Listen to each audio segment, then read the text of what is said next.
on était vachement dans notre bulle pendant ces Jeux Olympiques. Donc on était hyper concentrés, mais de pouvoir ramener 2 médailles pour la France, de savoir qu'il y aura sûrement aussi un engouement qui se crée déjà en fait, autour du tennis de table et de savoir qu'il y aura sûrement plus de licenciés l'année prochaine, sûrement des jeunes qui vont commencer. C'est vrai que c'est une fierté immense d'avoir pu contribuer un petit peu là-dessus.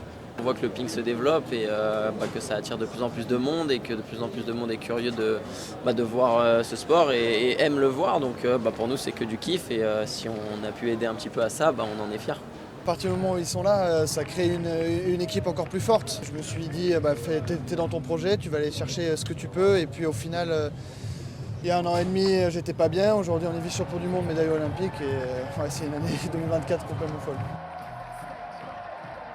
Je suis mon instinct, en tout cas sur la compétition, ça a été vachement ça. J'ai essayé bien sûr de jouer tactiquement les bonnes zones, etc. Mais au final, dans les moments un peu cruciaux, j'ai beaucoup suivi mon instinct, ce que je sentais qui allait marcher, et, même si ce n'était pas forcément en lien avec la tactique du match. Et ouais, ça a payé sur ces Jeux Olympiques, c'est incroyable. Je crois que je ne peux rien regretter parce que j'ai perdu 2 fois, que ce soit en simple ou nous tous en par équipe, sur des adversaires plus forts. Et tous les matchs au couteau, on va dire, j'ai réussi à les remporter. Donc ouais, je suis très fier de ça. Justement, qu'est-ce qui vous manque encore pour aller battre ces Chinois, qui sont peut-être les derniers à vous résister avec votre frère en compétition? Ouais, pas mal de choses, mais en même temps pas beaucoup. C'est un peu compliqué à dire. Ils sont un peu plus forts partout, on va dire. Mais en même temps, c'est pas énorme comme écart.